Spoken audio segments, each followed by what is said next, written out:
우리 국민 누구도 총리 황교안에게 대통령 권한을 위임한 일이 없습니다. 최소한의 관리자 역할에 머물렀어야 할 과도 정부의 최대의 잘못은 사드 배치를 밀어붙인 것입니다. 그 결과 외교 안보적 재앙과 함께 국민 이익에 직접적인 피해가 돌아오고 있습니다. 지금 중국에 진출한 대기업과 중소기업, 자영업자들은 모두가 경제적 직격탄과 함께 정신적 공황 상태입니다. 동시에 서울과 제주의 관광지는 텅 비었습니다. 눈덩이처럼 커지고 있는 피해 속에 정부는 아무런 대책이 없습니다. 이런 정부가 저질러 놓고 피해는 고스란히 국민 몫입니다. 고작 정부의 대책은 모니터링을 강화하겠다는 것입니다. 대책이 없다는 말과 같습니다. 이대로 가면 한국의 경제 성장이 1%대로 떨어질 것이라는 우려도 있습니다. 아무런 대책 없이 개성공단을 덜컥 폐쇄하고 10만 실업자를 길거리로 내몬 무모한 결정과 판박입니다. 사드를 둘러싸고 벌어지는 미중 간의 힘겨루기와 갈등은 우리 역사의 비극적인 한 장면을 떠올리게 합니다. 123년 전 1894년 피폐한 삶과 부패한 정부에 맞서 일어섰던 통학 농민군을 진압하기 위해서 무능한 정부는 청나라 군대를 불러들였습니다. 그러자 일본은 자기들도 들어올 권리가 있다면서 한반도에 일본 군대를 파병했고 청일전쟁이 불붙었습니다. 청일전쟁은 오늘 비극적인 분단의 뿌리입니다. 국민의 개혁 요구를 외면하고 외세 군대를 끌어들여 잔인하게 진압한 뒤 결국 식민지로 전락했고 식민지에서 해방되는 과정에 분단의 나락으로 떨어졌습니다. 한반도의 지정학적 위치는 외세를 어떻게 적절하게 제어하느냐가 운명을 결정해왔습니다. 어느 한쪽을 일방적으로 편드는 것은 어리석은 일입니다. 통합군에 대한 두려움으로 청나라를 불러들인 발상과 북한 핵에 대한 두려움으로 사드 배치를 요구한 발상은 궤도를 같이 합니다. 내 문제를 내가 해결하겠다는 주체적 의지와 능력을 상실할 때 결과는 항상 비극적이었습니다. 지난 금요일 국회 현안질의 정동영 국민의당 의원은 불행했던 한국 근현대사에서 사드의 출발점을 찾았습니다. 탄핵과 조기 대선의 격동기에 정동영을 만나봅니다. 정동영 의원님 어서 오십시오. 네, 안녕하십니까. 오랜만입니다. 예. 살이 좀 빠지신 것 같아요. 감사합니다. 이건 최고의 칭찬입니다. 살이 붙었다 이러면 굉장히 화가 많이 날 텐데. 예. 우리 정동영 의원님 지난 금요일 국회 현안질의 때 사드 위기에 대해서 집중적으로 질타하셨는데, 예전에 몽골 기병 이야기하셨을 때 그때 어떤 포스가 느껴졌습니다. 그때 좀 못한 얘기가 있는데요. 뭐냐면 최근에 어느 신문인가 보고 어제 검찰 조사도 받았습니다만 우리 박근혜 전 대통령이 참모들하고 얘기하다가 근저당권이 뭐예요? 라고 물어봤다는데 근저당권에 대한 이해가 없는 사람이 사드를 이해했을까 하는 점. 그다음에 또 그런 얘기도 있더라고요. 아마 강요들하고 했는지 참모들하고 했는지 대화 중에 사회복지 얘기를 하면서 이런 질문을 했다는 거죠. 아니 복지를 하는데 왜 세금을 걷어서만 해야 되나요? 국가 재정으로 하면 되지요. 그러니까 복지를 왜 세금으로만 합니까? 국가 재정으로 하면 되지. 저는 그런 지도자가 사드를 이해할 수 있었을까 하는 점에서 참 우리 국민이 불행했다 하는 생각을 합니다. 이런 상황이 1년 더 갔으면 얼마나 더 망가졌을까. 참 다행입니다. 그래서 탄핵 당했고 또 이제 구속 위기까지 처하게 됐는데 국격이 이렇게 하루아침에 추락할 수 있는지, 아니 4년 전에 우리 국민은 과연 왜 박근혜를 선택했는지 되묻지가 않을 수 없는. 김용민 팟캐스트도 언론인데 언론의 책임이 커요. 언론의 책임이. 저야 보잘것없고. 아니 대중이 국민이 어떻게 알맹이를 알 수 있습니까? 그걸 캐내는 것이 이 언론의 사명인데 저도 언론 출신입니다만 그렇게 생각합니다. 우리 정동영 의원님은 80년대부터 이제 기자 생활을 하셨는데 박근혜 씨의 이 실체를 전혀 모르셨습니까? 제가 기자할 때는 그분은 공적인 활동하지 않고 은둔 생활하고 있었기 때문에. 예. 그 이후로 이제 98년에 정계에 들어왔고요. 그 비슷한 시기에 사실 정동영 의원님도 이제 국회의원으로. 예, 98년 달성 보궐선거 때 제가 지원 유세 그때 이제 민주당 후보 지원 유세 가서 잘하면 이길 수 있겠다 이렇게 착각을 하고 일주일간 그 여관에서 먹고 자고 하면서 저하고 당시 추미애 의원하고 둘이 남녀 선대 본부장을 맡아서 박근혜 떨어뜨리기 운동을 열심히 정말 밤낮으로 했어요. 일주일간. 그때는 이제 98년 2월에 김대중 대통령 취임하고 DK 지역에서도 굉장히 좀 얼어붙어 있었을 때예요. 시쳇말로 좀 쫄아 있을 때였고 그때 이제 박근혜 후보를 내세웠는데 그때 저희는 착각했어요. 잘하면 떨어뜨릴 수 있겠다고 생각했는데 그래도 까보니까 한 35% 정도 얻었어요. 민주당 후보가요. 아니 지금에서는 또 달성에서는 그렇게 썩 박근혜 씨가 이제 내려온다는 소문도 있고. 그때 그러니까 그 보궐선거에서 좀 더 선거운동을 잘했으면 오늘의 비극을 좀 막을 수 있었을 텐데 그 이후에 5연속 당선을 하셨죠. 2004년에 열린우리당 창당하시고 그때 당의장으로서 이렇게 선거 승리 또 주도하셨고 그때 이제 사실 상대가 박근혜 한나라당 대표 아니었습니까?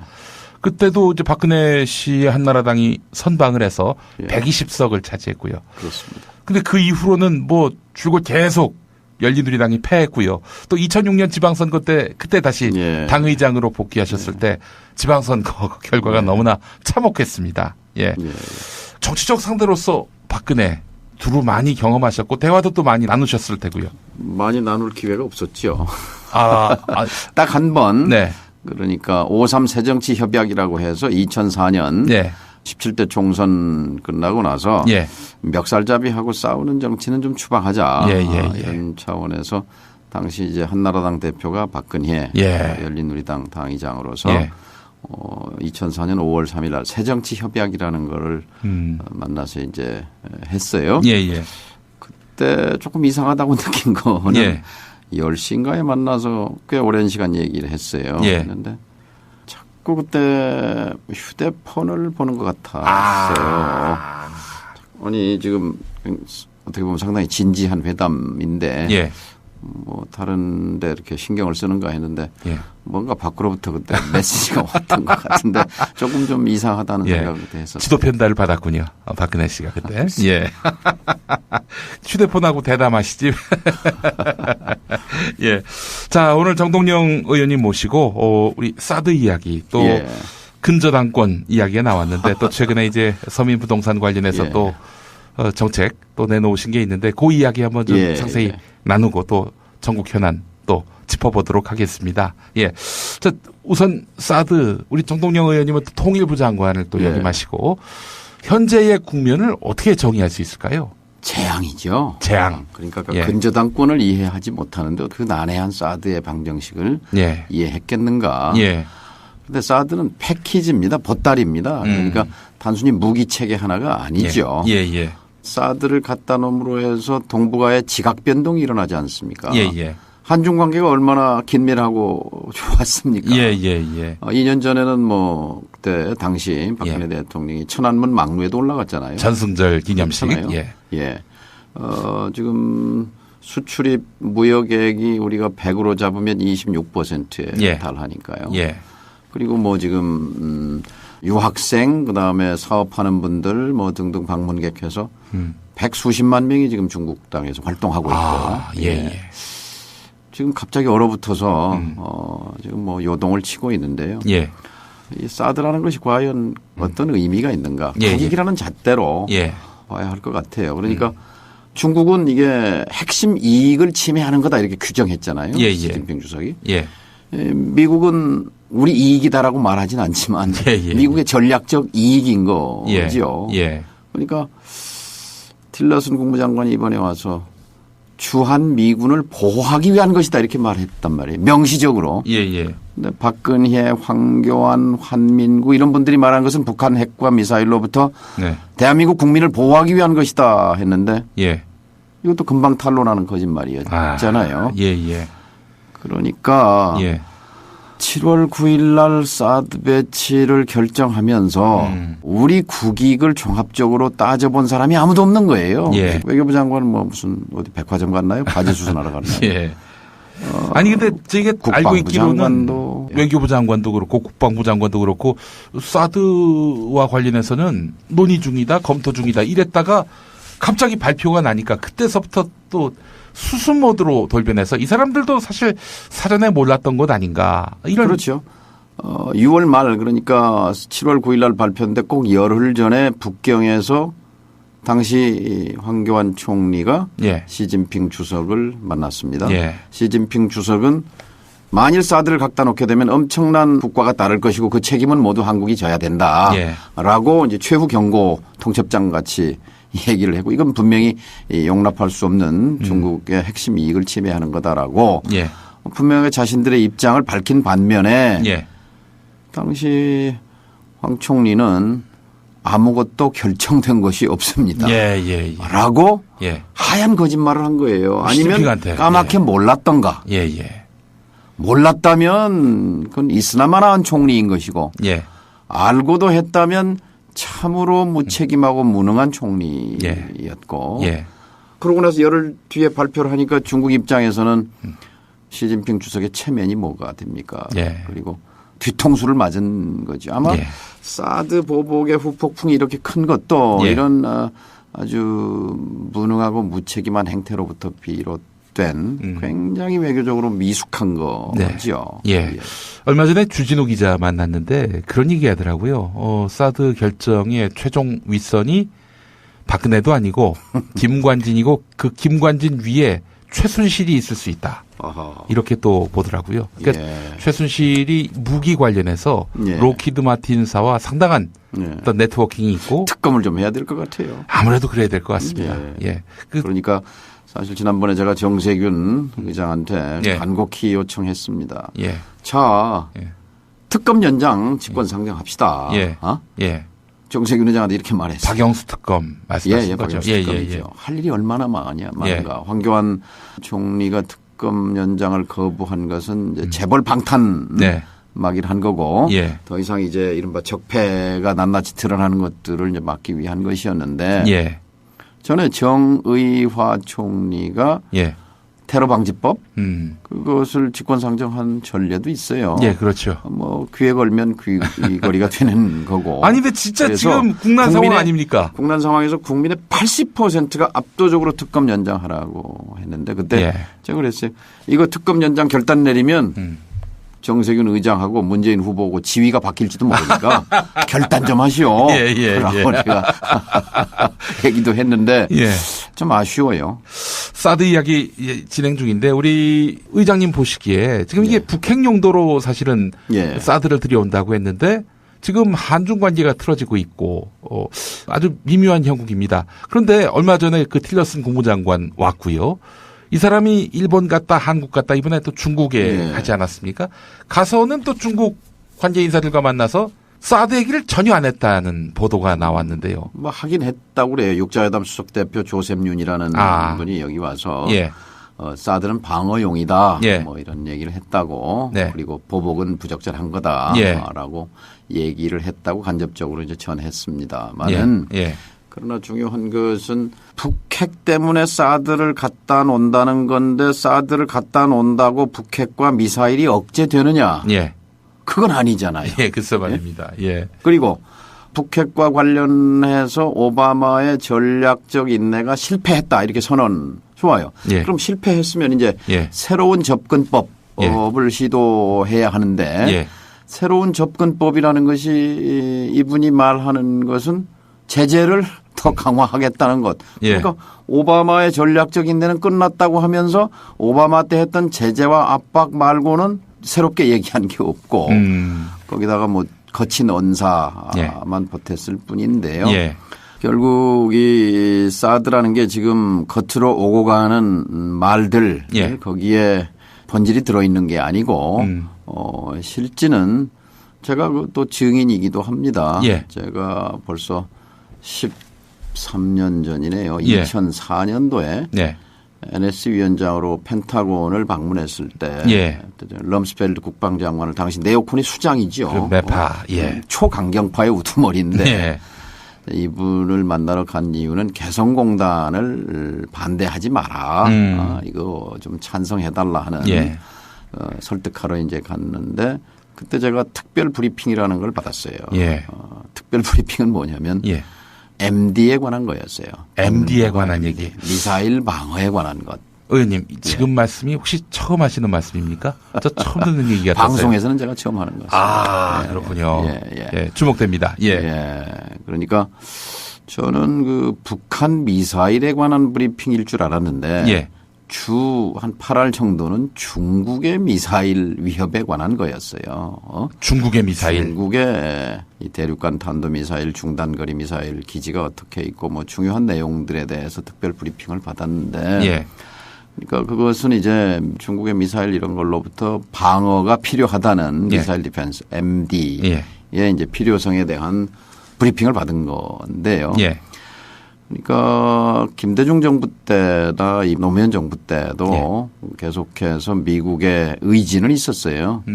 럼스펠드가 장관으로 들어오면서 21세기 미국의 새로운 안보 구상 속에서 유럽 MD와 동아시아 MD를 통해서 언젠가 잠재적 적국 위협이 될 수 있는 중국과 러시아를 견제하기 위해서 유럽 MD, 동북아 MD 이런 이제 전략 구상하에서 그러나 김대중 노무현 정부는 남북 교류와 접촉이 활발했기 때문에 정상회담도 2차례 있었고 강요회담이 뭐 몇 차례 있었잖아요. 등등 해서 남북 간에 압력이 없었기 때문에 북한 핵과 미사일을 핑계로 밀어붙일 핑계가 없었잖아요.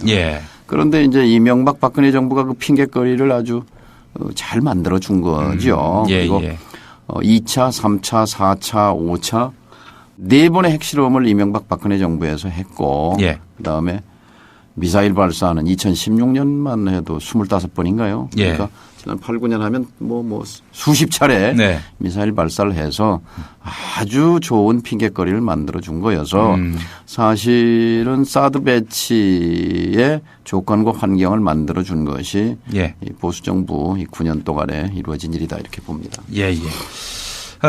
결국에는 이제 MD에 따른 사드 배치다. 수순으로 보면은 딱 그 악의가 맞습니다. 그렇지만 한민국 국방부 장관은 사드가 MD와는 무관하다 이런 입장을 분명히 하고 있지 않습니까? 그러니까 박근혜 대통령도 결국은 이렇게 몰락한 것이 거짓말 때문 아닙니까? 계속해서 이제 자신의 정치적 자산은 신뢰와 원칙이다. 원칙과 신뢰다 이렇게 말하면서 실제는 거듭되는 이제 거짓말이 국민의 신뢰를 바닥나게 한 거죠. 그런 것처럼 이 사드와 관련해서도 지금 처음부터 끝까지 전부 거짓말입니다. 그러니까 MD는 사드가 아니다. 제가 엊그제 국회에서 성주의 롯데골프장의 사드 레이더와 일본의 아오모리 현의 엑스밴드 레이더와 교토 현의 레이더가 연결됩니까? 그랬더니 연결되지 않습니다. 당당하게 말하는데 그건 명백한 거짓말이에요. MD와 무관하다는 얘기죠. 그 얘기는. 그러니까 한일 정보보호협정을 왜 했게요? 이 미사일 방어망을 가동하기 위해서 한일 간의 군사정보 신호나 레이더 자료 같은 거를 실시간으로 주고받아야 이게 작동이 되는 거 아닙니까? 그 MD 시스템이. 그런데 주한 미군 사령관 브룩스 사령관이죠. 미국 의회 청문회에 가서 이렇게 보고했어요. 미국의 동북아 MD는 1단계 패트리어트 미사일을 설치하는 것. 2단계 한일 미 정보 체계를 하나로 묶는 것, 통합하는 것. 그다음 세 번째 사드를 갖다 놓는 것. 이게 동북아 MD다. 이렇게 미국 의회에 그냥 있는 대로 보고한 거예요. 그런데 한국의 국방장관, 총리 이런 사람들은 나와서 계속 아니라는 거예요. 양두구육이라는 말 있잖아요. 양고기 팝니다 하고 이렇게 간판 걸어놓고 실제는 개고기 내놓는 거예요. 그런데 국민을 이렇게 기망해도 되는 건지 박근혜만 파면 대상이 아니라 한민구 즉각 파면 대상입니다. 윤병세 즉각 파면 대상입니다. 황교안 즉각 탄핵 파면 대상입니다. 배후에 있는 김관진도 즉각. 근데 그건 뭐 무슨 비서실에 있어가지고 파면. 아니지 뭐 대통령도 없는데 청와대에 사람 있을 필요 뭐가 있겠어요. 맞습니다. 아이고 참 사드의 그 현실은 이러하고 당장 우선은 국민을 기망하고 또 이 사실을 왜곡하고 이렇게 해서 국가안보를 그야말로 백전간두 상황으로 내몬 이 세력들이 속히 청산이 돼야. 이분들과 구한말에 당시 정부를 책임졌던 사람들, 그러니까 고종을 대원군이 섭정하다가 이제 민비로 이제 넘어왔을 때인데 그때 이제 도저히 못 살겠다. 그래서 또 부패한 정부에 저항해서 1894년 그러니까 지금 100년하고 23년 됐네요. 동학 농민혁명이 일어났을 때 동학군을 막기 위해서 진압하기 위해서 동학군에 대한 두려움으로 도저히 자신들이 사실은 우리 국민이잖아요. 그런데 청나라의 군대를 청했어요. 이걸 진압해달라고. 그러니까 일본이 아니 우리도 들어갈 권리가 있는데 왜 청나라만 부르냐. 우리도 간다. 그래서 이제 일본군이 성환으로 들어왔죠. 그래서 그때 당시에 성환이 이기나 아산이 이기나 이런 말이 충청도에 있었어요. 그게 무슨 말이냐면 성환에 상륙한 일본군이 이기느냐 아산에 주둔한 청군이 이기느냐. 그래서 이제 일본군이 이제 성환 전투에서 아산 전투에서 청군을 깨죠. 그리고 이제 청군이 도주해서 평양에 가서 다시 집결하는데 또 평양 전투에서 이제 거의 괴멸합니다. 그러자 청나라가 압록강 건너서 증원군을 파병합니다. 이제 그걸 쫓아서 일본군이 압록강을 건너고 또 청군을 대파하면서 요동반도를 점령하고 그러면서 그 다음 해 타이완이 식민지가 됩니다. 일본의 식민지. 그러니까 청일 전쟁의 후과가 그렇게 미치는 거지요. 1894년이 을미년입니다. 을미사변 민비가 이제 시해되죠. 그리고 을미년 을사년 그 10년 뒤에 1905년 식민지로 떨어지지 않습니까? 그 식민지 떨어지고 그리고 나서 식민지 해방되면서 분단으로 가잖아요. 오늘 지금 분단 속에서 북한 핵 문제 사드. 그러니까 사드의 뿌리는 사실 쭉 비극의 뿌리를 파고 들어가면 청일 전쟁에 닿습니다. 그러니까 내부의 문제를 스스로 해결하지 못해서 외세를 끌어들였을 때 이건 분명히 비극적인 결과가 됩니다.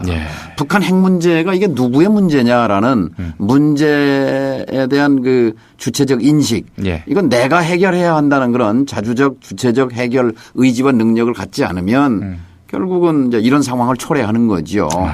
사드는 미국 무기잖아요. 또 해외에 배치되는 최초의 사드입니다. 미국이 7기 만들었는데 그중에 하나를 여기 갖다 놓는다는 건데 지금 뭐 중국은 그것이 자신들의 핵심 이익을 침해한 거라고 해서 격렬하게 반발하고 있고 그 뿌리에는 미중 간의 동북아시아에 있어서 이른바 헤게모니 경쟁, 주도권 경쟁. 냉전 시대의 한반도가 미국에게 중요했잖아요. 또 북한은 소련 저쪽 동쪽 진영의 중요한 전진기지였고 이렇게 부딪혔듯이 지금 탈냉전이 20수년인데 다시 한반도의 가치가 특히 미국에게 있어서 말하자면 지난 한 20년 동안 중국이 급부상했지 않습니까? 그런 속에서 소위 남한의 주한미군의 전략적 가치가 급상승했다고 볼 수 있고 그 연장에서 지금 대선을 앞두고 후다닥 야밤에 기습적으로 사드 배치를 밀어붙이는 그 배경이라고 생각합니다. 이 동학 농민운동을 제압하기 위해서 청일전쟁, 그러니까 청나라와 일본군을 불러왔고 이것이 사대주의의 뿌리라면은 또 달리 보면 동학 농민운동이 오늘날 민주화운동의 뿌리가 아니겠는가. 제2의 동학인 거죠. 제2의 동학. 그때 2만 명이 우금치 전투에서만 학살을 당했습니다만은 동학으로 해서 뭐 10만여 명의 양민들이 죽고 다치고 엄청난 학살과 홀로코스트가 뭐 따로 없지요. 그러니까 외세를 부른 집권 세력과 여기에 저항했던 국민들, 백성들 그리고 뭐 청일은 아니지만 미국, 중국 사이에 이런 갈등, 고조되는 한반도 위기. 이 뭐 얼개가 많이 비슷합니다. 그러니까 강대국에 둘러싸인 그것도 빅4. 세계에서 1, 2, 3, 4, 1, 2, 3, 4등에 둘러싸인 이 지정학. 이게 이제 비극이 될 수도 있고 행운이 될 수도 있잖아요. 이거를 시장으로 만들면 행운이 되는 거고. 그렇습니다. 이거를 각축장으로 만들면 비극이 되는 건데 강대 빅4로 둘러싸인 이 한반도의 지정학 속에서 이 역사적 맥락을 분단국의 지도자라면 이걸 이해하고 국가를 경영 관리해야 함에도 불구하고 이명박 박근혜 정부처럼 그 좁은 세계관으로 예. 역사에 대한 이해 예. 그런 속에서 결국 이런 사드의 재앙을 빚었다고 봅니다. 예. 어떻습니까? 이런 상황도 어떻게 우려할 수 있을까요? 미국이 야 한국 너 우리 편이야 중국 편이야 또 중국은 미국 편이야 우리 편이야 이렇게 양자 선택을 요구할 상황도 올 수 있다고 보십니까? 바로 그겁니다. 지금 그렇게 이제 끌어가는 거지요. 예. 그러니까 2015년 전승절에 천안문 광장에 박근혜 대통령이 올라간 거는 패착이었습니다. 예. 근데 미국이 엄청난 충격을 받았죠. 예, 예, 예. 그때부터 이제 서두르기 시작한 거예요. 중국은 각종 로비를 통해서 예. 그 전승절에 박근혜 대통령을 거기에 세우기 위해서 예. 여러 설득과 로비를 했던 것으로 저도 들었습니다만 예. 그것도 덜컥수였습니다. 그런데 예. 어쨌든 이제 균형을 포기하고 네. 지금 한쪽으로 한미 동맹 일방주의로 이제 가버렸는데 네. 결과적으로 실종된 것은 이제 우리의 평화가 흔들리고 우리의 국익이 실종돼 버린 거죠. 예. 그러니까 피해야 할 것은 이 미중 양자 사이에서 초강대국 둘 사이에서 양자태기를 선택받는 그런 처지를 최대한 피해 나가는 것입니다. 예, 예. 그러니까 사드를 갖다 놓으면 당연히 예. 그것은 계속 그 궁지에 궁지로 몰리는 거죠. 어리석은 선택이죠. 예. 그러니까 사드가 들어오기 전에 그것을 사드를 받으라고 하는 미국과 받으면 안 된다는 중국 사이에서 우리가 예. 해결해야 할 건 북핵 문제잖아요. 예, 예. 북핵 문제 해결을 위해서 그걸 지렛대로 쓰면 되는 건데 예. 그거를 덜커덕 갖다 놓고 예, 예. 양자태기를 해버린 거지요. 아마 지금 뭐 황교안 총리한테 양자태기를 요구하진 않을 것 같고요. 5월 9일 탄생할 새 대통령한테 당신 어느 편이냐라고 중국과 미국이 물어볼 것 같다는 예. 생각이 드는데 어떻습니까? 뭐 우리 정동영 의원님 보시기에 다음 정부는 뭐 현재 여론조사 추이를 보면은 문재인 전 대표가 1위 아니겠습니까? 예. 뭐라고 이야기를 해야 된다고 보십니까? 아까 말씀한 지금 분단의 비극의 뿌리가 청일전쟁이라는 그 역사 의식을 가져야 합니다. 예, 예. 첫째. 예. 그리고 두 번째 이 사드와 미중 경쟁 갈등의 핵심이 북핵과 미사일이잖아요. 예, 예. 그럼 북핵과 미사일에 관한 이 원칙을 가져야 합니다. 예. 우리가 원하는 건 평화지 않습니까? 예. 1번 어떤 경우에도 북한 핵은 용납할 수 없다. 그는 예. 북핵 불용의 원칙을 천명해야 하는 것이고 예, 예. 두 번째 어떤 경우에도 한반도에서 전쟁은 용납할 수 없다. 예, 예. 이 두 번째 전쟁 불용의 대원칙을 또 천명해야 하는 것이고 예. 세 번째 자 문제를 해결해야 되겠는데 예. 이것을 끈질긴 대화를 통해서 평화적으로 해결하고 말겠다 예. 하는 예. 그런 평화적 해결의 원칙 예.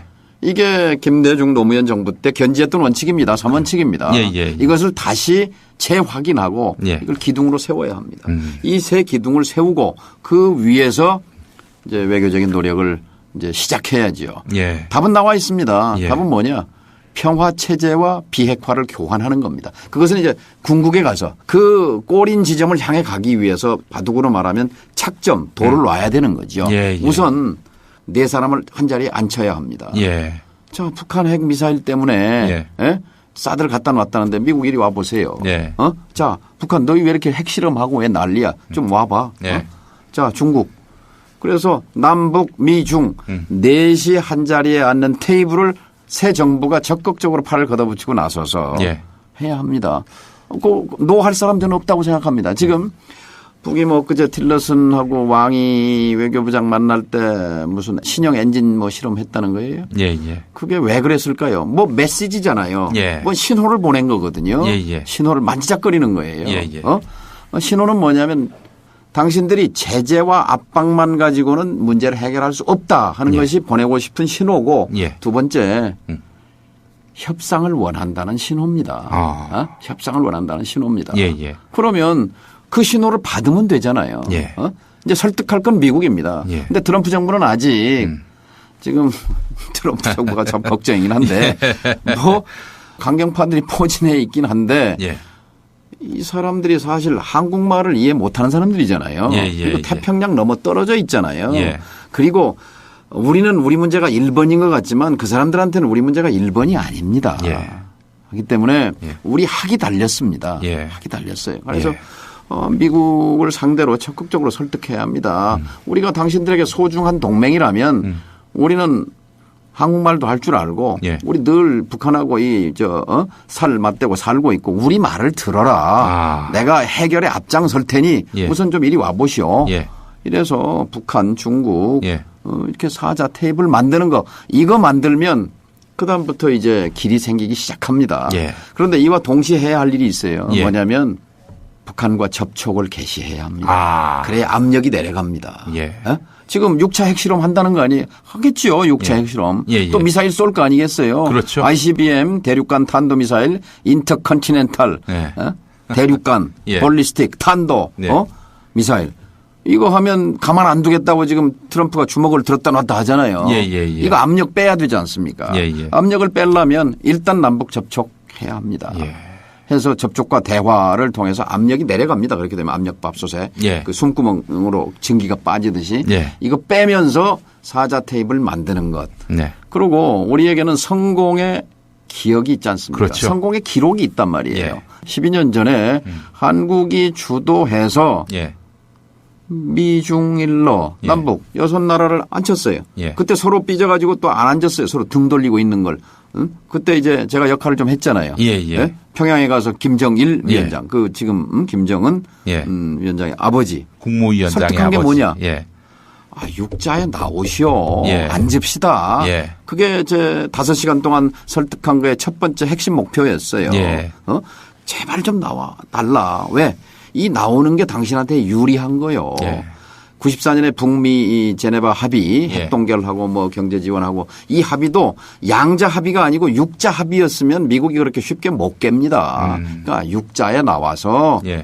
그리고 우리가 도와주겠다. 예. 어쨌든 뭐 과정을 생략하고 그 육자를 만들었어요. 예. 테이블을 예. 만들고 결과적으로 어쨌든 합의했지 않습니까? 뭘 합의해? 북이 핵 포기하겠다. 야. 어마어마한 선언 아닙니까? 예, 예. 그다음에 미국이 마지못한 거지만 예. 북미 적대 관계 해소하겠다. 예. 그리고 대사관 서로 교환하자. 예. 이렇게 해서 한국이 역할해서 만들었잖아요. 상대가 부시인데. 그렇죠. 상대가 부시고 딕 체니고 럼스펠드고 뭐 예. 이런데 콘돌리사 예. 라이스고 그런데 그 성공한 기록이 있습니다. 예. 그리고 2005년 9월 12일 육자회담 합의문은요. 죽은 예. 문서가 아니에요. 예. 지난번 4차 핵실험, 5차 핵실험 했을 때 유엔 안보리가 2270호, 2321호 유엔 제재, 유엔 안보리 역사상 가장 압력의 강도가 센 가장 강력한 제재 결의안이라고 하는 예. 대북 제재 결의에도 예. 보면 들어가 있어요. 예. 북핵 문제는 2005년 9.19 합의로 돌아가서 풀어야 한다. 이렇게 돼 있어요. 예. 우리 안전보장이사회 합의입니다. 합의. 예. 그걸 되살려내는 책무가 누구한테 있느냐. 예. 새 정부에 있는 겁니다. 예. 새 정부. 역할이 굉장히 큰데 말이죠. 예. 아니, 지금 국민의당 안철수 대표 또 손학규 전 대표 이렇게 예. 지금 경선 구도가 형성돼 있는데 넘어갑니까? 두 분 다 사실은 그 햇볕 정책의 정신, 예. 9.19 합의 정신에 대해서 부정하는 분들은 아니잖아요. 온도 차이는 좀 있는데 예. 크게는 뭐 동의하지요. 어떤 뭐 좀 미진한 쪽은 어딥니까? 우리 안 대표가 처음에는 사드 배치에 대해서 굉장히 강력하게 반대 입장을 밝혔었는데. 그렇죠. 주도하셨죠, 그 양반이. 예. 국가 간의 합의니까 뭐 쉽게 파기할 수 없는 것 아니냐고 좀 미지근하게 물러섰어요. 그래서 아니 합의서도 없는데 뭔 합의입니까? 제가 안 대표 만나서 그랬습니다. 예. 이거는 원칙을 지켜야 할 문제다. 그렇게 반대한다고 할 때 몇 달 전에 상황과 지금 상황이 예. 본질이 변한 게 없다. 예.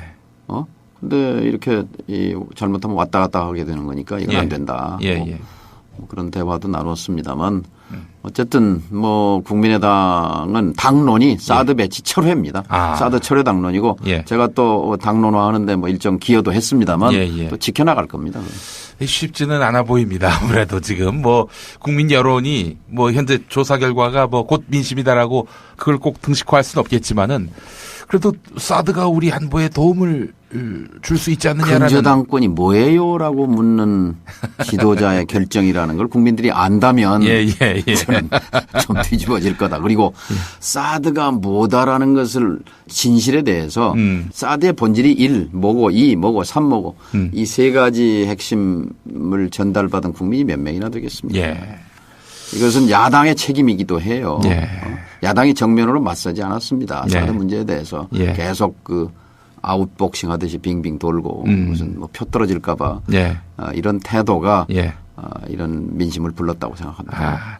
더불어민주당 그 당대표 경선 토론회를 보면은 사드 문제와 관련해서 가장 명확한 입장을 가진 분이 이재명 성남시장 같습니다.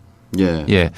어떻게 보세요? 그 더불어민주당의 그 후보들 사드 문제와 관련해서 굉장히 저 입장을 뚜렷이 드러내는 걸 꺼려하는 그런 후보들도 있고요. 이재명 시장 같이 선명하게 이건 반대다. 무슨 외교 관계를 떠나서 우리 국민들에게 유익이 없다. 이렇게 얘기를 하고 있는데요. 아까 말씀처럼 강대국 빅4에 둘러싸인 분단국의 예. 지도자라면 예. 역사를 봐야 합니다. 우리 비극의 역사를 봐야 되고 예. 이 사드의 뿌리도 봐야 되고 예. 사드가 어떻게 여기까지 오게 됐는가를 맥락을 잘 살펴서 예. 지혜롭게 예. 대처해야죠. 예. 전국 현안 얘기로 넘어가도 되겠습니까? 조금 더 할까요? 조금 더. 예, 알겠습니다. 말씀을 좀 신중하게 하시는 것 같아서. 근데 사실은 우리 많은 애청자분들이 또 궁금해 하시는 게, 오늘 정동영 의원님의 사드 입장에 관련해서는 뭐 저희 청취자분들 중에 이견이 있거나 그러진 않은 것 같습니다. 예. 뭐 다 뭐 청취자 질문 같은 거 없습니까? 질문이 다 그겁니다. 왜 국민의당에 가셨는가? 요게 뭐 다 그런 질문은 아니지만 가장 궁금해하는 부분이 그건 것 같아요. 저는 예를 들어서 문재인 후보와 무슨 정책이나 노선에 있어서 크게 뭐 충돌한다고 생각하지는 않습니다. 예. 다만 이제 당내에 어떤 고질적으로 제기되는 패권 문제. 예. 그러니까 동지가 아니면 다 예. 적대화하는 저는 그런 것들이 당이 쪼개지고 하는 그런 거였다고 생각해서 안타깝게 생각합니다. 그렇군요. 어떻게 지금 국민의당은 정동영 의원님이 생각하시는 그 정치에 어떻게 부합하는? 많이 미달하지요. 미흡하지요. 확실히 더불어민주당보다는 좀 더 우쪽으로 기울어져 있지 않는가 하는 평가가 비등한데. 예. 뭐 사드 같으면 어쨌든 당론이 사드 철회니까 예. 민주당보다는 선명하지요. 예. 물론 그 안에 뭐 흔들리는 사람도 있습니다만, 예. 이제 정책 사안마다 다릅니다만, 예. 뭐 일개 정파의 문제가 아니라. 예. 저는 지금 이 한국 정치의 정치 전반 이 네 개 정당 전체가 네. 대한민국 국민 5천만 명의 이해를 제대로 대변하지 못하고 있다고 생각합니다. 네. 그러니까 촛불을 들었던 1,600만 명의 시민들이 소리 없는 예. 평화적인 혁명을 이뤄낼 때 정치권은 이제 무임승차한 거죠. 무임승차했어요. 사실 제대로 이성적인 사회라면 국회 해산해야 맞습니다. 맞습니다. 대통령 파면됐으면 국회 해산하고 다시 신임 물어서 재구성하는 것이 대의제 정신에 맞습니다. 그런데 이것도 기득권이잖아요. 누가 선거 다시 하려고 하나요? 이제 밀고 가는 건데요. 근데 이제 박근혜 대통령 하나 갈아치우려고 촛불 든 건 아니란 말이죠. 예, 맞습니다. 국민의 요구는 내 삶을 개선하라. 못 살겠다. 그러니까 자유당 때 그건데 못 살겠다 갈아보자. 이게 지금 시대 정신이에요. 그런데 갈아보자는 게 결국 이거는 이제 제도 개선이나 개혁이나 혁명적 변화를 요구하는 건데 이 통로가 이제 대의제니까 국회란 말이죠. 그런데 지금 촛불 150일 됐는데 5달 동안 국회가 처리한 개혁 입법 재벌개혁, 언론개혁, 검찰개혁 몇 건이 됩니까? 한 건도 없죠. 제로 아닙니까? 여기서 증명하고 있는 거예요. 국회를 통해서 내 삶을 개혁하는 다른 세상은 오지 않는구나 하는 것이 이제 증명되는데 그러면 대통령을 이번에 잘 뽑으면 내가 원하는 세상이 올 거냐? 저는 기대하기 어렵다고 봅니다. 그리고 대통령이 혼자 자, 국세청 뭐 무슨 국정원 검찰 동원해서 정치할 겁니까? 결국 국회를 통해서 해야 되는데 국회는 기득권 세력이란 말이에요. 한 건도 개혁법을 못하는 국회란 말이죠. 어떻게 해야 될 거냐? 저는 해법을 갖고 있습니다. 무엇입니까? 개헌입니까? 뭐 개헌이라기보다는 국민에게 권력을 주는 겁니다. 국민에게 권력을 준다. 국민을 개혁의 동력으로 삼는 겁니다. 국회가 개혁을 못하니까. 말하자면 이제 두 가지 방식이 있어요. 하나는 시민의회 방식이고 하나는 국민 법안 제출권을 주는 국민 권력 시대, 국민 발안제, 국민 소환제, 국민 투표제를 묶어서 국민 권력 시대를 여는 건데요. 예를 들면 350만 명이 법을 만들려고 서명했어요. 그 무슨 법이죠? 세월호법이잖아요. 법 못 만들었잖아요. 350만 명이 서명해도 세월호 특별법을 못 만들잖아요. 호랑이를 그리라고 그랬는데 고양이도 못 그린 거잖아요. 맞습니다. 자, 350만 명이 누굽니까? 주권자잖아요. 주권자예요. 부산 시민 정도의 인구입니다. 그 정도가.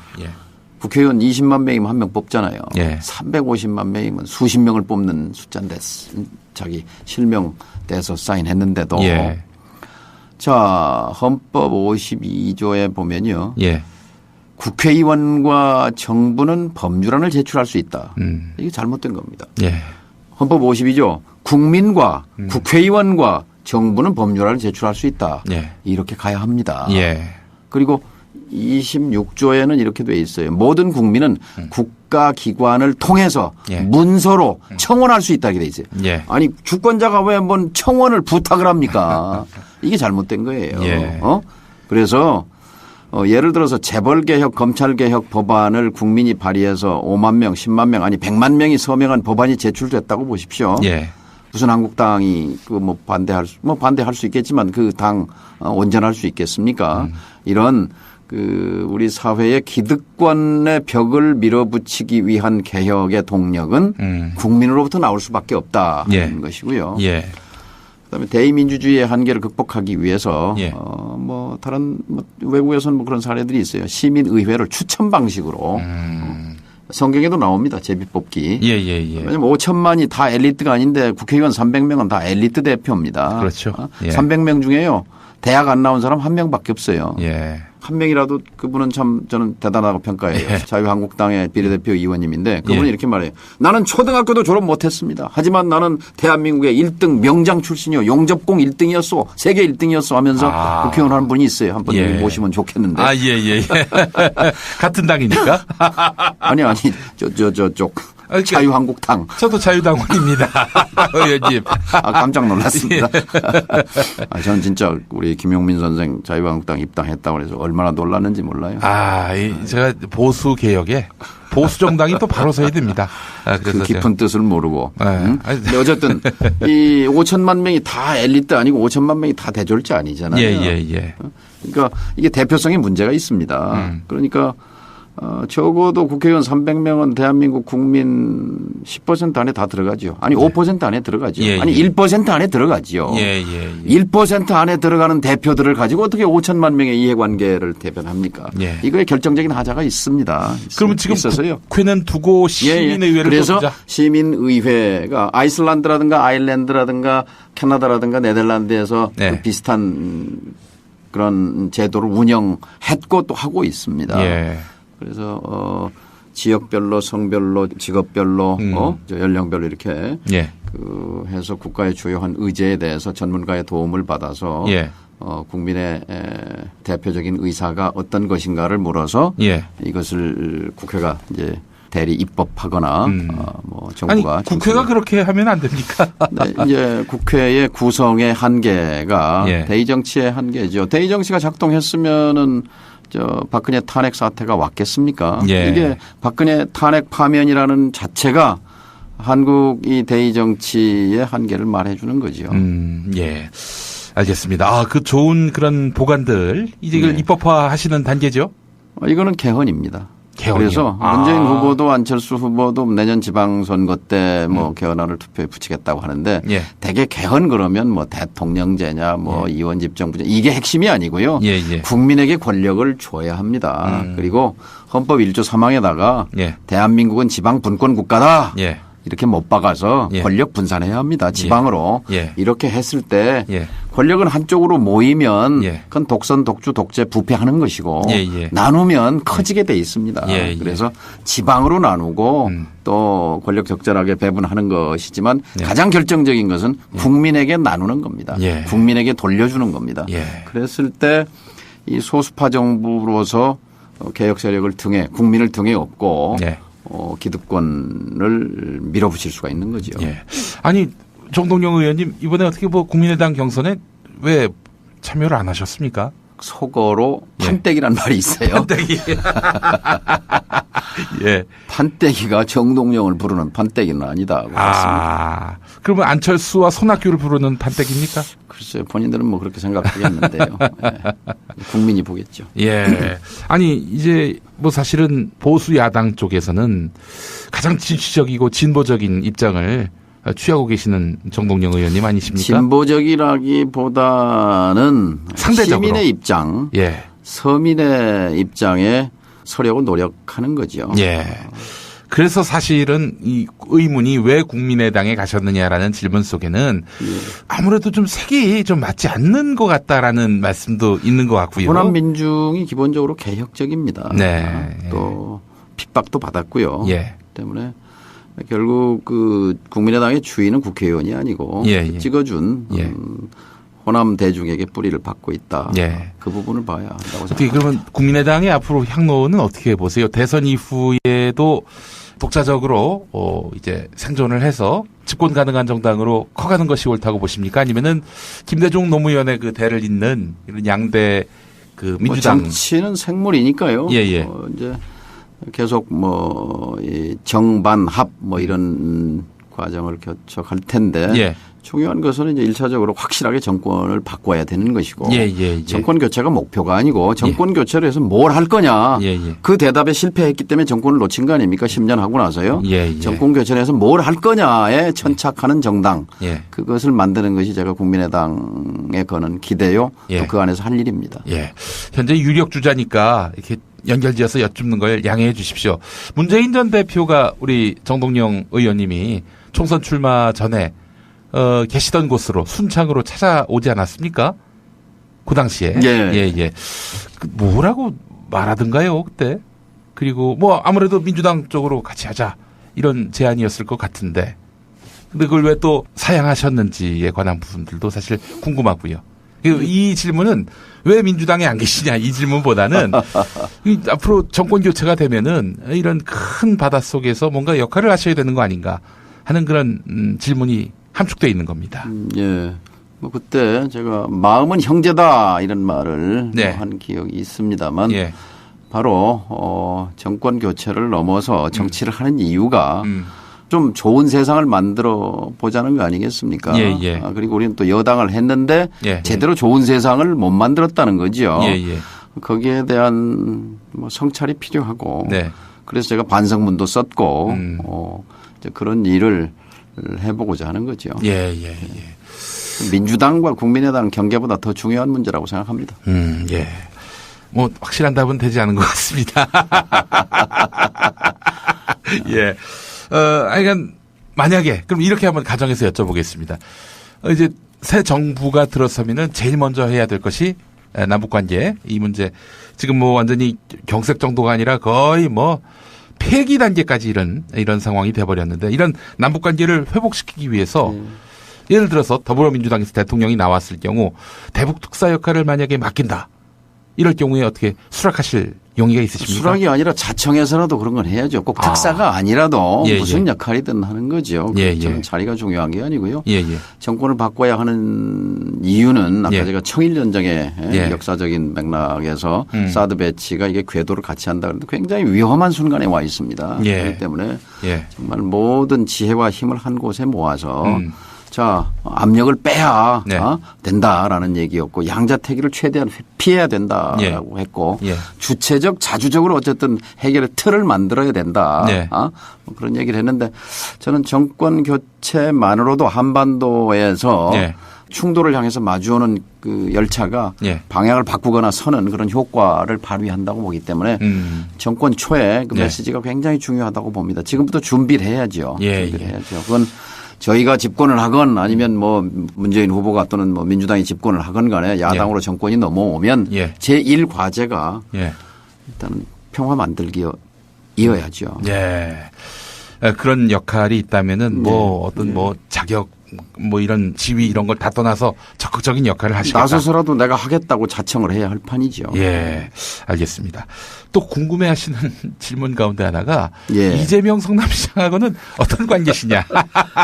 아니 정동영과 통하는 사람들 할 때 정통 예. 대표로 정통. 했어요. 예. 그리고 제가 시장 출마할 때 가서 예. 우리 이재명 시장이 정동영과 통하는 사람들 대표를 했는데 나중에 이재명이 대선 나오면 예. 내가 이재명과 통하는 사람들 대표해 줄 용이 있다. 2010년에.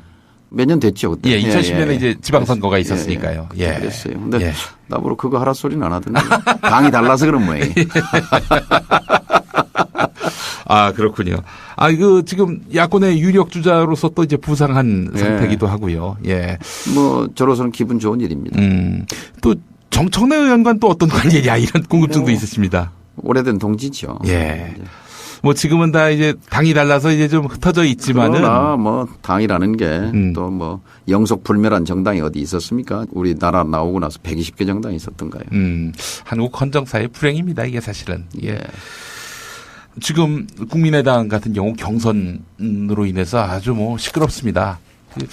통 큰 합의도 잘 이루어지지 않은 상태에서 이제 지금 레이스가 벌어지고 있는데 어떻게 좀 집권 가능성에 대해서는 어떻게 전망하십니까? 정치는 생물이니까 예.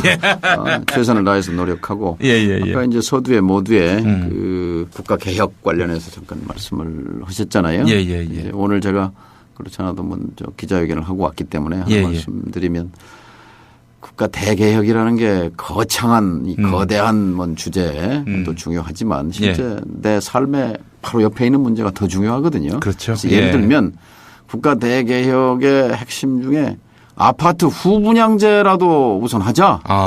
그게 이제 무슨 의미냐면요. 전 세계에서 우리나라처럼 아파트를 짓기 3년 전에 분양해가지고 뭐 계약금 내고 중도금 몇 번 1차, 2차, 3차 내고 뭐 나중에 잔금 내고 하는 나라는 우리밖에 없어요. 근데 우리가 자동차 살 때요. 자동차 미리 분양하지 않잖아요.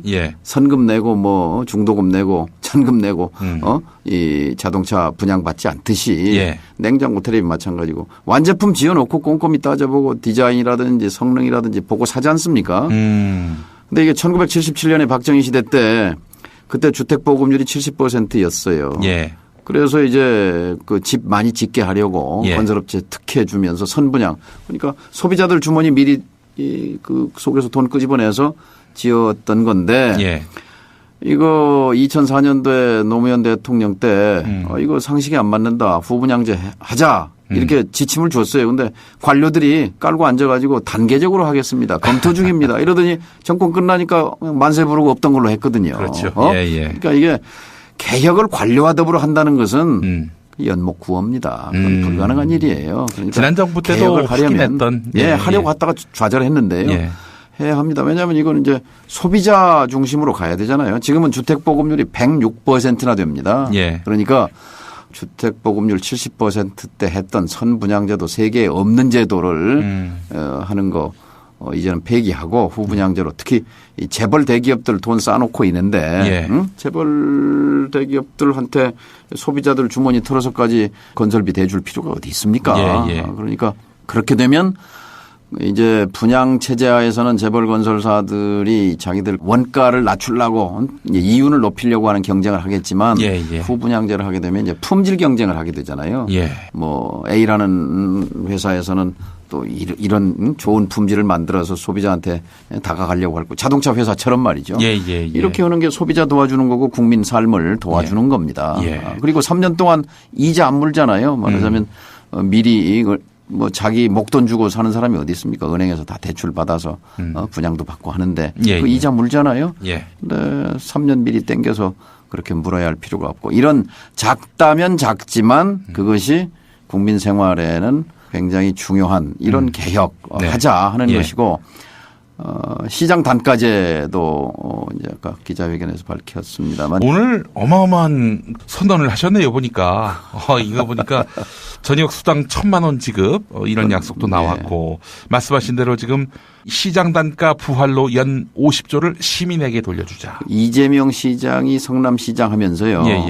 이게 공공공사 발주하면서 여기 지금 형광등이 있잖아요. 그걸 품셈 가격이라고 하는데요. 장부상 저기를 10,000원이라고 해보면 하나에 하나 살 때 10,000원인데 1,000개 살 때도 10,000원이 아니잖아요. 1,000개 예. 사면은 저거 9,000원이나 8,000원에 살 수 있잖아요. 예. 그러면 이게 시장 단가예요. 그렇게 했더니 성남에 그 서현 도서관 짓는데 15%가 예산이 절감됐다는 거예요. 예, 예. 그러면 지금 공공공사 발주해서 가령 교육부에서 학교 짓는 거라든지 국방부에서 군부대 막사 짓는 거라든지 전 부서에서 발주해서 짓는 게 예. 근한 이런저런 200조 가까이 되는데 10% 15%면 몇십조 남잖아요. 예. 그러니까 그걸로 제대 군인들 1,000만 원씩 제대 수당 주면 예. 등록금 없어서 아르바이트 하느라고 제대 후에 1년 동안 복학 못한 학생들 없을 것이고 청년들. 그다음에 사회 진출할 때 준비 자금도 1,000만 원 될 것이고 병장 월급이 지금 21만 원인가요? 그런데 2년 동안 10만 원 20만 원 주고 땀 흘렸던 청년들에게 2조 5천억이면 됩니다. 그런데 이제 그럼 재원을 어떻게 마련할 거냐. 시장 단가제만 해도 많이 절감이 된다. 그런 발표를 했었죠. 이런 게 국가 대개혁이라고 생각해요. 제가 지금 국민의당의 국가 대개혁위원장이에요. 제가 그런 공약들을 내놓았더니 후보들이 다 가져가고 그래요. 대선 공약 발표 같다는 느낌도 받았고요. 예. 정동영식 경제민주화 방안이기도 하고. 후보 등록 전까지는 정동영이 경선 준비하느라고 대선 공약 준비했구나 이렇게 그렇게 생각한 사람들도 있었는데 이제 등록 마감되고 나니까 이제 안심하고 다들 갖다 씁니다. 근데 문제는 보도를 안 합니다. 김용민의 팟캐스트가 있지 않습니까? 이렇게 좋은 정책 또 비전인데 이게 보도가 잘 안 돼서 저 안타까운 면이 있는데 중소기업 함께 가자. 시장 단가제 부활 그리고 전역 장병에게 1,000만 원 부여. 논산훈련소 육군훈련소에 지난주에 갔어요. 그래서 그 매주 월요일이면 한 가족들까지 해서 10,000명 정도 입영 장병들과 가족들이 함께 합니다. 거기서 제대장병 1,000만 원. 그때 광희라고 아이돌 가수. 무한도전 나오는. 그날 입대하더라고요. 광희한테도 제대하면 1,000만 원.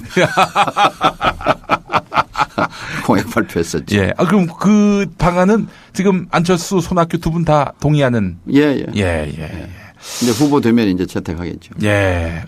저 더불어민주당도 좀 받았으면 좋겠네요. 그럼요. 거기서도 한번 반대할 이유가 없죠.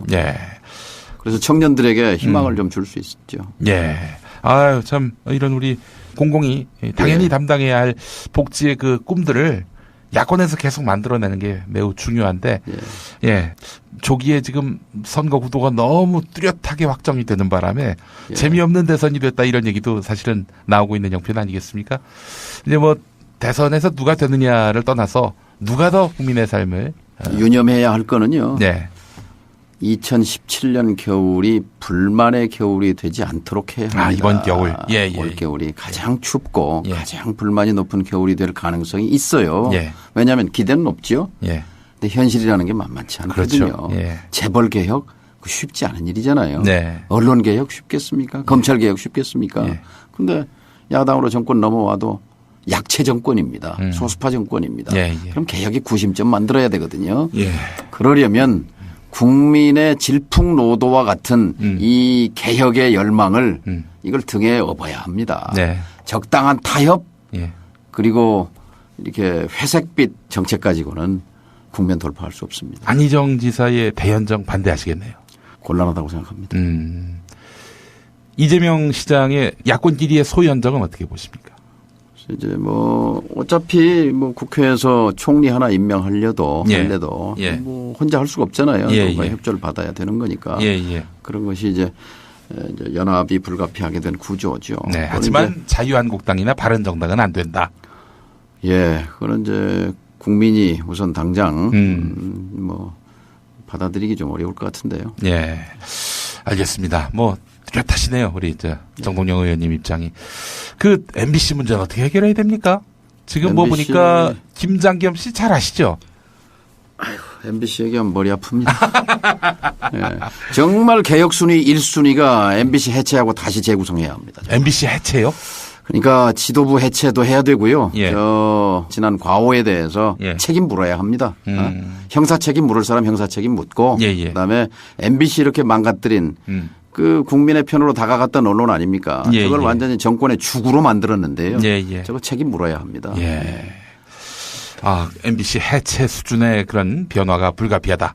이런 그렇죠. 말씀이시고요. 이게 국민적 요구입니다. MBC 보는 사람이 어디 있습니까 지금. 저거는 MBC가 지금 있는 것은 국민에게 해가 되는 도구예요. 예. 알겠습니다. 그럼 어제 그 문재인 전 대표가 토론회에서 밝혔던 MBC 본진에 가서 했던 발언 상당 부분 동의하시겠군요. 못 들었습니다. 아, 못 들으셨군요. 예. MBC의 적폐, 예. 청산. MBC가 자체가 적폐예요. 아. 부끄러운 알겠습니다. 일이죠. 제가 MBC 출신인데요. 예. 아니 뭐 그로부터 한참 뒤까지 MBC는 상태가 좋았습니다. 자, 이제 마무리할 시간이 됐습니다. 예. 시간이 너무 금방 가서요. 예, 우리 글쎄요. 1시간이 길 줄 알았는데. 우리 정동영 의원님 모시고 1시간 동안 뭐 이런저런 얘기를 나눠봤는데, 예, 뭐 정치 현안과 관련해서는 정치는 생물이다. 이 말씀으로 요약할 수 있을 것 같고요. 예. 자, 우리 애청자분들께 인사 말씀 좀 부탁드리겠습니다. 김용민 팟캐스트를 많이 좀 더 들어주시면 좋겠습니다. 예, 김어준 조선일보를, 중앙일보를, 동아일보를 좀 압도하고. 예, 조중동에 더해서 김어준 방송도 포함시켜 주십시오. 아, 김어준까지도 넘어서서 1등이 되시길 바라고. 예. 항상 이 시대의 사실을 넘어서 진실을 밝혀주는 우리 김용민 선생의 분투를 예. 제가 경의를 표합니다. 아, 기왕 그리고- 방송인 김에 저기 예. 우리 정동영 의원님 맘마이스 한번 좀 나오시면 안 되겠습니까? 좋죠. 예, 맘마이스가 뭐냐면은 예. 공개 방송인데요. 아, 예. 또 뭐 다양하고 재미있는 그래서 우리 예. 사모님과의 연애사도 좀 말씀해 주시고. 좋습니다. 예, 알겠습니다. 약속하셨습니다. 예. 자, 그리고 이제 대선 국면 지나면은 뭐 이제 사실은 또 뭐 새로운 시대가 열린다고 국민들은 잔뜩 기대할 텐데 뭐 앞서서 대북 특사 제안이 있거나 없거나 하여간 남북 관계 개선을 위해서 노력하시겠다고 했는데 소연정 차원에서라도 이게 뭐 더불어민주당과 연대하실 그런 생각은 있으십니까? 아, 일단 정권 바꾸면요. 예. 적극적으로 협력하고 연대해야죠. 그럼요. 예. 그 주체가 누가 되든 간에. 예. 그래야 뭐 작은 힘으로라도 어떻게 헤쳐나갈 수 있는 거죠. 예. 남북 관계의 어떤 그런 관리를 담당하셨던 그런 노하우도 있으시니까 또 그것뿐만 제가 아니라 전문가는 아니지만 어쨌든 저는 성공의 기록을 만들었다는 예. 말하자면 예. 이 남마같이 얽혀 있는 외교 안보 남북 문제 속에서 예. 뭐 저뿐만이 아니라 그때 같이 했던 팀들이 있으니까요. 예, 예. 그분들의 경험과 지혜를 좀 살렸으면 좋겠습니다. 예, 예. 지금 유력한 더불어민주당 대선 후보 3명 중에 어떻게 마음에 드시는 분 있으십니까? 저는 이재명과 통하는 사람들 대표를 하려고 했던 사람이니까. 현재 어떤 개혁적 지향점도 많이 닮아 있고 통하고. 예, 근데 요새 좀 부진한 것 같아서 좀 안타깝네요. 그렇군요. 지금 국민의당 두 후보 중에 한 분, 근데 이제 당내니까 예. 뭐 중립입니다. 중립입니까? 마음에 드시는 분은 있으십니까? 글쎄요, 뭐 일장일단이 있죠. 일장일단이 있다. 알겠습니다. 뭐 이 귀한 시간 내주셔서 너무 감사하고 명쾌한 이런 토크 너무 좋았습니다. 정동영 의원님 자주 나오세요. 아무래도 자주 불러주십시오. 예. 그렇게 해서 또 앞으로 현안에 대해서 상세히 또 여쭙는 시간 갖도록 오늘 하겠습니다. 뭐 괜찮았는지 모르겠습니다. 너무 좋았습니다. 책임졌던 사람들, 그러니까 고종을 대원군이 섭정하다가 이제 민비로 이제 넘어왔을 때인데 예. 그때 이제 도저히 못 살겠다. 예. 그래서 또 부패한 정부에 저항해서 1894년 그러니까 지금 100년하고 네. 23년 됐네요. 예. 동학 예. 농민혁명이 일어났을 때 동학군을 막기 위해서 진압하기 위해서 동학군에 대한 두려움으로 도저히 자신들이 네. 사실은 우리 국민이잖아요. 예. 그런데 청나라의 군대를 청했어요. 이걸 진압해달라고. 예. 그러니까 일본이 아니 우리도 들어갈 권리가 있는데 왜 청나라만 부르냐? 우리도 간다. 그래서 이제 일본군이 성환으로 들어왔죠. 예. 그래서 그때 당시에 성환이 이기나 아산이 이기나 이런 말이 충청도에 있었어요. 그게 무슨 말이냐면 성환에 상륙한 일본군이 이기느냐 아산에 주둔한 청군이 이기느냐. 예. 그래서 이제 일본군이 이제 성환 전투에서 아산 전투에서 청군을 깨죠. 그리고 이제 청군이 도주해서 평양에 가서 다시 집결하는데 예. 또 평양 전투에서 이제 거의 괴멸합니다. 예. 그러자 청나라가 압록강 건너서 증원군을 파병합니다.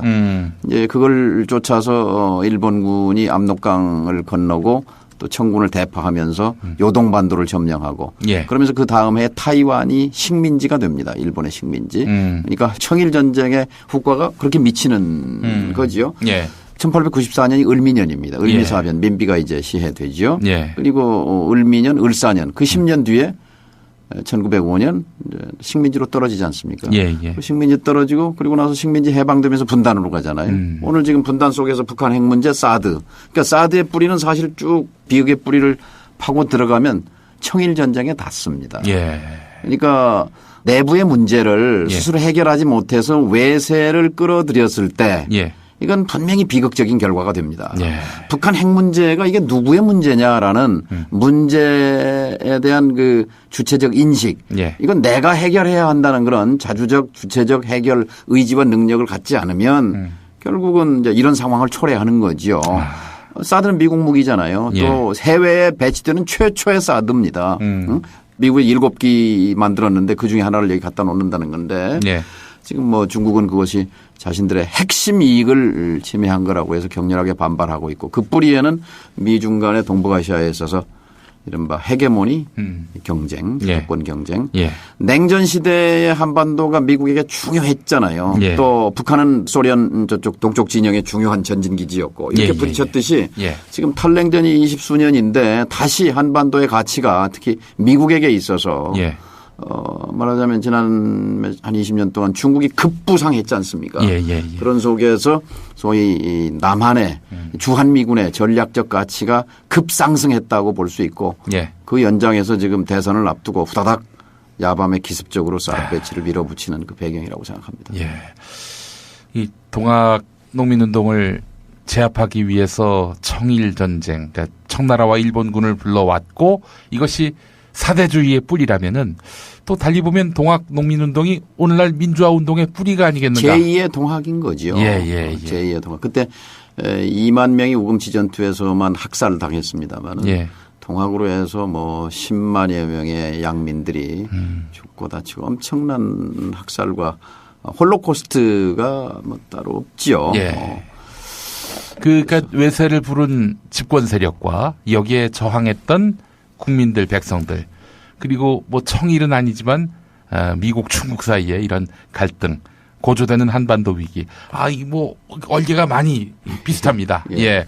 그러니까 강대국에 둘러싸인 그것도 빅4. 예. 세계에서 1, 2, 3, 4, 예. 1, 2, 3, 4등에 둘러싸인 예. 이 지정학. 예. 이게 이제 비극이 될 수도 있고 행운이 될 수도 있잖아요. 예, 예. 이거를 시장으로 만들면 행운이 되는 거고. 그렇습니다. 이거를 각축장으로 만들면 비극이 되는 건데. 예. 강대국 빅4로 둘러싸인 이 한반도의 지정학 속에서 이 역사적 맥락을 분단국의 지도자라면 이걸 이해하고 국가를 경영 관리해야 함에도 불구하고 이명박 박근혜 정부처럼 그 좁은 세계관으로 예. 역사에 대한 이해 예. 그런 속에서 결국 이런 사드의 재앙을 빚었다고 봅니다. 예. 어떻습니까? 이런 상황도 어떻게 우려할 수 있을까요? 미국이 야 한국 너 우리 편이야 중국 편이야 또 중국은 미국 편이야 우리 편이야 이렇게 양자 선택을 요구할 상황도 올 수 있다고 보십니까? 바로 그겁니다. 우리 국민 누구도 총리 황교안에게 대통령 권한을 위임한 일이 없습니다. 최소한의 관리자 역할에 머물렀어야 할 과도 정부의 최대의 잘못은 사드 배치를 밀어붙인 것입니다. 그 결과 외교 안보적 재앙과 함께 국민 이익에 직접적인 피해가 돌아오고 있습니다. 지금 중국에 진출한 대기업과 중소기업, 자영업자들은 모두가 경제적 직격탄과 함께 정신적 공황 상태입니다. 동시에 서울과 제주의 관광지는 텅 비었습니다. 눈덩이처럼 커지고 있는 피해 속에 정부는 아무런 대책이 없습니다. 이런 정부가 저질러 놓고 피해는 고스란히 국민 몫입니다. 고작 정부의 대책은 모니터링을 강화하겠다는 것입니다. 대책이 없다는 말과 같습니다. 이대로 가면 한국의 경제 성장이 1%대로 떨어질 것이라는 우려도 있습니다. 아무런 대책 없이 개성공단을 덜컥 폐쇄하고 10만 실업자를 길거리로 내몬 무모한 결정과 판박입니다.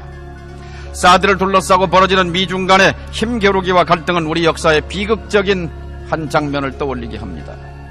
123년 전 1894년 피폐한 삶과 부패한 정부에 맞서 일어섰던 통학 농민군을 진압하기 위해서 무능한 정부는 청나라 군대를 불러들였습니다. 그러자 일본은 자기들도 들어올 권리가 있다면서 한반도에 일본 군대를 파병했고 청일전쟁이 불붙었습니다. 청일전쟁은 오늘 비극적인 분단의 뿌리입니다. 국민의 개혁 요구를 외면하고 외세 군대를 끌어들여 잔인하게 진압한 뒤 결국 식민지로 전락했고 식민지에서 해방되는 과정에 분단의 나락으로 떨어졌습니다. 한반도의 지정학적 위치는 외세를 어떻게 적절하게 제어하느냐가 운명을 결정해왔습니다. 어느 한쪽을 일방적으로 편드는 것은 어리석은 일입니다. 통합군에 대한 두려움으로 청나라를 불러들인 발상과 북한 핵에 대한 두려움으로 사드 배치를 요구한 발상은 궤도를 같이 합니다. 내 문제를 내가 해결하겠다는 주체적 의지와 능력을 상실할 때 결과는 항상 비극적이었습니다. 지난 금요일 국회 현안질의 정동영 국민의당 의원은 불행했던 한국 근현대사에서 사드의 출발점을 찾았습니다. 탄핵과 조기 대선의 격동기에 정동영을 만나봅니다. 정동영 의원님 어서 오십시오. 네, 안녕하십니까. 오랜만입니다. 예. 살이 좀 빠지신 것 같아요. 감사합니다. 이건 최고의 칭찬입니다. 살이 붙었다 이러면 굉장히 화가 많이 날 텐데. 예. 우리 정동영 의원님 지난 금요일 국회 현안질의 때 사드 위기에 대해서 집중적으로 질타하셨는데, 예전에 몽골 기병 이야기하셨을 때 그때 어떤 포스가 느껴졌습니다. 그때 좀 못한 얘기가 있는데요. 뭐냐면 최근에 어느 신문인가 보고 어제 검찰 조사도 받았습니다만 우리 박근혜 전 대통령이 참모들하고 얘기하다가 근저당권이 뭐예요? 라고 물어봤다는데 근저당권에 대한 이해가 없는 사람이 사드를 이해했을까 하는 점. 그다음에 또 그런 얘기도 있더라고요. 아마 강요들하고 했는지 참모들하고 했는지 대화 중에 사회복지 얘기를 하면서 이런 질문을 했다는 거죠. 아니 복지를 하는데 왜 세금을 걷어서만 해야 되나요? 국가 재정으로 하면 되지요. 그러니까 복지를 왜 세금으로만 합니까? 국가 재정으로 하면 되지. 저는 그런 지도자가 사드를 이해할 수 있었을까 하는 점에서 참 우리 국민이 불행했다 하는 생각을 합니다. 이런 상황이 1년 더 갔으면 얼마나 더 망가졌을까. 참 다행입니다. 그래서 탄핵 당했고 또 이제 구속 위기까지 처하게 됐는데 국격이 이렇게 하루아침에 추락할 수 있는지, 아니 4년 전에 우리 국민은 과연 왜 박근혜를 선택했는지 되묻지가 않을 수 없는. 김용민 팟캐스트도 언론인데 언론의 책임이 커요. 언론의 책임이. 아니 저야 보잘것없고. 아니 대중이 국민이 어떻게 그 알맹이를 알 수 있습니까? 그걸 캐내는 것이 이 언론의 사명인데 저도 언론 출신입니다만 그렇게 생각합니다. 우리 정동영 의원님은 80년대부터 이제 기자 생활을 하셨는데 박근혜 씨의 이 실체를 전혀 모르셨습니까? 제가 기자할 때는 그분은 공적인 활동하지 않고 은둔 생활하고 있었기 때문에. 그 이후로 이제 98년에 정계에 들어왔고요. 그 비슷한 시기에 사실 정동영 의원님도 이제 국회의원으로 98년 달성 보궐선거 때 제가 지원 유세 그때 이제 민주당 후보 지원 유세 가서 잘하면 이길 수 있겠다 이렇게 착각을 하고 일주일간 그 여관에서 먹고 자고 하면서 저하고 당시 추미애 의원하고 둘이 남녀 선대 본부장을 맡아서 박근혜 떨어뜨리기 운동을 열심히 정말 밤낮으로 했어요. 일주일간. 그때는 이제 98년 2월에 김대중 대통령 취임하고 DK 지역에서도 굉장히 좀 얼어붙어 있었을 때예요. 시쳇말로 좀 쫄아 있을 때였고 그때 이제 박근혜 후보를 내세웠는데 그때 저희는 착각했어요. 잘하면 떨어뜨릴 수 있겠다고 생각했는데 그래도 까보니까 한 35% 정도 얻었어요. 민주당 후보가요. 아니 지금에서는 또 달성에서는 그렇게 썩 그 박근혜 씨가 이제 내려온다는 소문도 있고. 그때 그러니까 그 보궐선거에서 예. 좀 더 선거운동을 잘했으면 네. 오늘의 비극을 좀 막을 수 있었을 텐데 그 이후에 예. 5연속 당선을 하셨죠. 예. 2004년에 열린우리당 창당하시고 그때 당의장으로서 이렇게 예. 선거 승리 또 주도하셨고 그때 이제 사실 상대가 박근혜 한나라당 대표 예. 아니었습니까? 예. 그때도 이제 박근혜 씨의 한나라당이 선방을 해서 예. 120석을 차지했고요. 그렇습니다. 근데 그 이후로는 뭐 줄곧 계속 열린우리당이 패했고요. 또 2006년 지방선거 때 그때 다시 예. 당의장으로 복귀하셨을 때 지방선거 결과가 너무나 참혹했습니다. 예. 예. 정치적 상대로서 박근혜 두루 많이 경험하셨고 대화도 또 많이 나누셨을 테고요. 많이 나눌 기회가 없었죠. 딱 한 번. 네. 그러니까 5.3 새정치협약이라고 해서 2004년 네. 17대 총선 끝나고 나서 예. 멱살잡이하고 싸우는 정치는 좀 추방하자. 예. 이런 차원에서 당시 이제 한나라당 대표가 박근혜 예. 열린우리당 당의장으로서 예. 2004년 5월 3일 날 새정치협약이라는 거를 만나서 이제 했어요. 예. 그때 조금 이상하다고 느낀 거는 예. 10시인가에 만나서 꽤 오랜 시간 얘기를 했어요. 예. 그런데 자꾸 그때 휴대폰을 보는 것 같았어요. 아니 지금 어떻게 보면 상당히 진지한 회담인데 예. 뭐 다른 데 이렇게 신경을 쓰는가 했는데 예. 뭔가 밖으로부터 그때 메시지가 왔던 것 같은데 조금 좀 이상하다는 예. 생각이 그때 했었어요. 지도 편달을 받았군요. 박근혜 씨가 그때. 예. 휴대폰하고 대담하시지. 예. 자, 오늘 정동영 의원님 모시고 우리 사드 이야기 또 예. 근저당권 이야기가 나왔는데 또 최근에 이제 서민부동산 관련해서 예. 또 정책 또 내놓으신 게 있는데 그 이야기 한번 좀 예. 상세히 나누고 또 전국 현안 또 짚어보도록 하겠습니다. 예. 자, 우선 사드 우리 정동영 의원님은 또 통일부 장관을 또 예. 역임하시고 현재의 국면을 어떻게 정의할 수 있을까요? 재앙이죠. 재앙. 그러니까 예. 근저당권을 이해하지 못하는데 그 난해한 사드의 방정식을 예. 이해했겠는가. 예. 그런데 사드는 패키지입니다. 보따리입니다. 그러니까 단순히 무기 체계 하나가 아니죠. 예. 사드를 갖다 놓음으로 해서 동북아의 지각 변동이 일어나지 않습니까? 예. 한중 관계가 얼마나 긴밀하고 좋았습니까? 예. 2년 전에는 뭐 그때 당시 박근혜 대통령이 천안문 막루에도 올라갔잖아요. 전승절 기념식. 예. 지금 수출입 무역액이 우리가 100으로 잡으면 26%에 달하니까요. 예. 그리고 뭐 지금 유학생 그다음에 사업하는 분들 뭐 등등 방문객해서 100수십만 명이 지금 중국 땅에서 활동하고 있고. 예. 지금 갑자기 얼어붙어서 지금 뭐 요동을 치고 있는데요. 예. 이 사드라는 것이 과연 어떤 의미가 있는가? 국익이라는 잣대로 봐야 할 것 같아요. 그러니까 중국은 이게 핵심 이익을 침해하는 거다 이렇게 규정했잖아요. 시진핑 주석이. 미국은 우리 이익이다라고 말하진 않지만 미국의 전략적 이익인 거죠.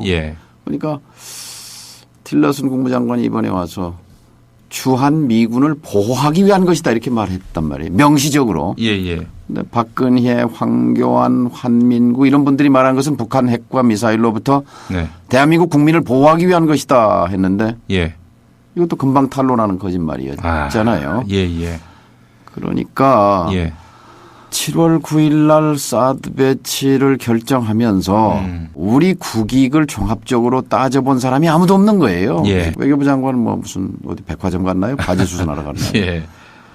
아니 근데 제가 알고 있기로는 장관도 외교부 장관도 그렇고 국방부 장관도 그렇고 사드와 관련해서는 논의 중이다, 검토 중이다 이랬다가 갑자기 발표가 나니까 그때서부터 또 수습 모드로 돌변해서 이 사람들도 사실 사전에 몰랐던 것 아닌가 이런. 그렇죠. 6월 말 그러니까 7월 9일 날 발표인데 꼭 열흘 전에 북경에서 당시 황교안 총리가 시진핑 주석을 만났습니다. 시진핑 주석은 만일 사드를 갖다 놓게 되면 엄청난 국가가 따를 것이고 그 책임은 모두 한국이 져야 된다라고 이제 최후 경고 통첩장 같이 얘기를 했고 이건 분명히 용납할 수 없는 중국의 핵심 이익을 침해하는 거다라고 분명히 자신들의 입장을 밝힌 반면에 당시 황 총리는 아무것도 결정된 것이 없습니다. 라고 하얀 거짓말을 한 거예요. 아니면 시진핑한테. 까맣게 몰랐던가. 몰랐다면 그건 있으나마나한 총리인 것이고 알고도 했다면 참으로 무책임하고 무능한 총리였고 그러고 나서 열흘 뒤에 발표를 하니까 중국 입장에서는 시진핑 주석의 체면이 뭐가 됩니까? 그리고 뒤통수를 맞은 거죠. 아마 사드 보복의 후폭풍이 이렇게 큰 것도 이런 아주 무능하고 무책임한 행태로부터 비롯된 굉장히 외교적으로 미숙한 거죠. 얼마 전에 주진우 기자 만났는데 그런 얘기 하더라고요. 사드 결정의 최종 윗선이 박근혜도 아니고 김관진이고 그 김관진 위에 최순실이 있을 수 있다.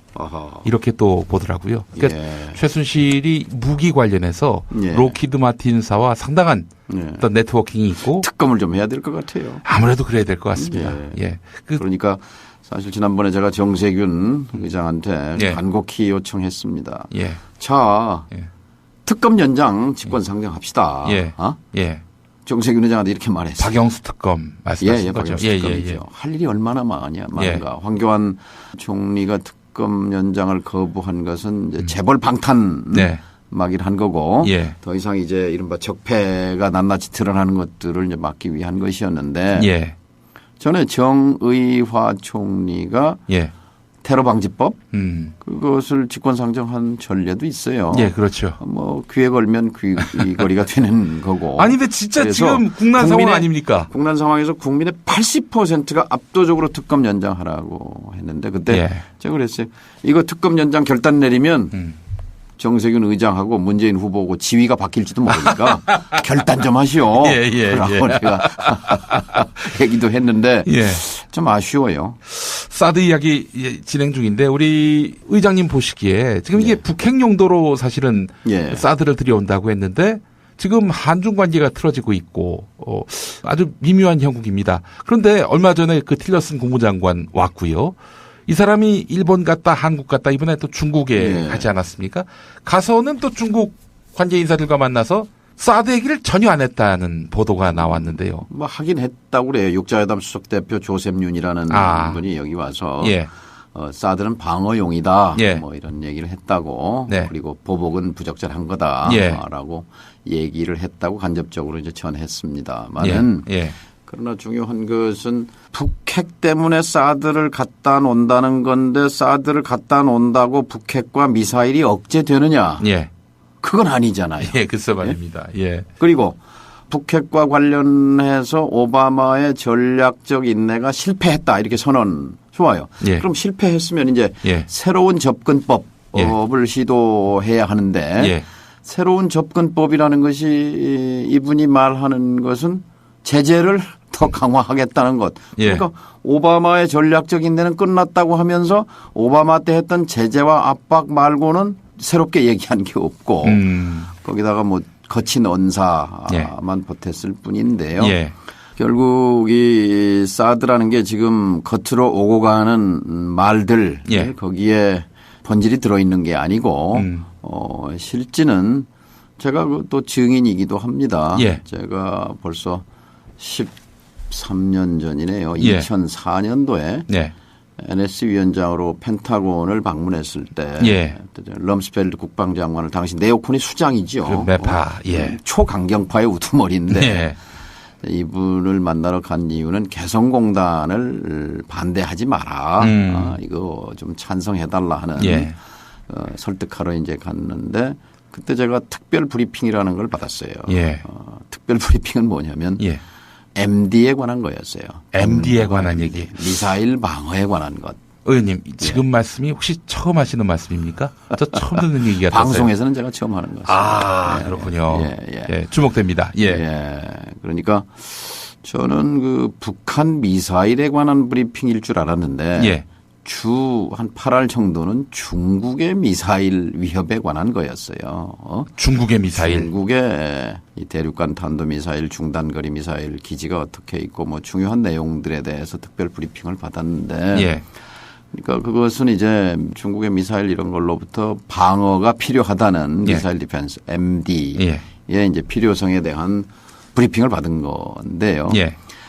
그러니까 김대중 정부 때나 이 노무현 정부 때도 계속해서 미국의 의지는 있었어요.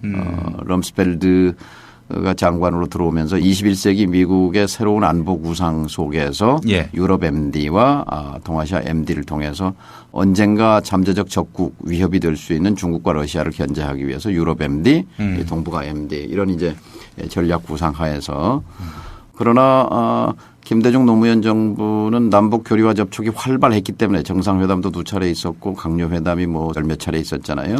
등등 해서 남북 간에 압력이 없었기 때문에 북한 핵과 미사일을 핑계로 밀어붙일 핑계가 없었잖아요. 그런데 이제 이명박 박근혜 정부가 그 핑계거리를 아주 잘 만들어 준 거죠. 그리고 2차, 3차, 4차, 5차 4번의 핵실험을 이명박 박근혜 정부에서 했고 그다음에 미사일 발사는 2016년만 해도 25번인가요? 그러니까 지난 8, 9년 하면 뭐 수십 차례 미사일 발사를 해서 아주 좋은 핑계거리를 만들어 준 거여서 사실은 사드 배치의 조건과 환경을 만들어 준 것이 이 보수 정부 이 9년 동안에 이루어진 일이다 이렇게 봅니다.